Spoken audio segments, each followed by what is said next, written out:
I think there are going to be fundamental changes in the way workforce is going to be in the organization. So it'll be in two parts. One is that the role that the workforce is doing in the organization is going to undergo tremendous amount of change.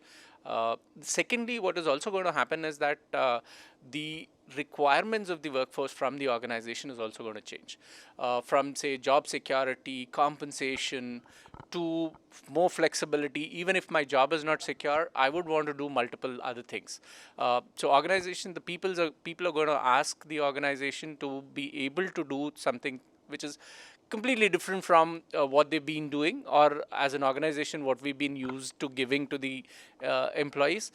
That is going to undergo a fundamental change, and I think that's exciting times for us. We gotta see a lot of that happening in the near future. Okay, so if I was faced with a choice, I would rather focus on retention because keep people in. I think is going to be the biggest aspect of being an HR leader, keeping them. But I think the means to do retention is what I'll prioritize more actually, which is employee experience.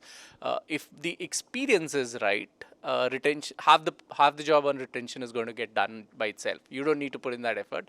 So retention is focus, but priority will be experience. See, I think we like in the previous answer, I think there's a lot of change that is happening. As an organization, we have started doing a lot of things in workforce management. We bringing in more scientific tools. I think HR for a long time was a gut and feel kind of a function. Workforce management was gut and feel kind of a function. Science, data, like customer insights, employee insights. These are things that are kind of slowly walking into the function at a pace which is a little slower than what I want it to be. But we've made the start. I think organizations across are putting in a lot of effort in that space in terms of making workforce management more scientific. I think, and in India, we will be. I think we will be the pioneers if we are able to do this well, because I think the Indian organizations are very different from a lot of other organizations. I think there's a lot more that Indian organizations kind of emotionally feel and appeal to the employees. Not many organizations out there in any other country do that. So, and now you add the bit of science and data and so on and so forth, we're going to be a deadlier combination. I think we will be at the forefront of all of this change that is going to happen.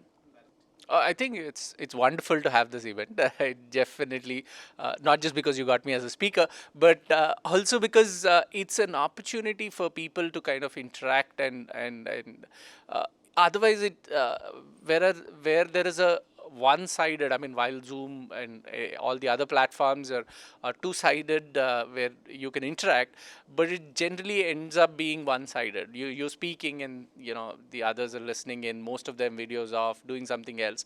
But being here, you're able to interact with other people, other speakers, other panelists, people who may not have spoken today as speakers, but have wealth of experience. I mean, when you do a bit of networking, you kind of understand the kind of experience that they bring on topics that you thought you were the expert and you were speaking, but there is somebody else who's sitting in the audience who knows and has been there and done that for over a decade. So getting that exposure from them is going to be is I think gold dust, and events like this, and thanks to Sapphire for having put it together, is going to be the most important aspect.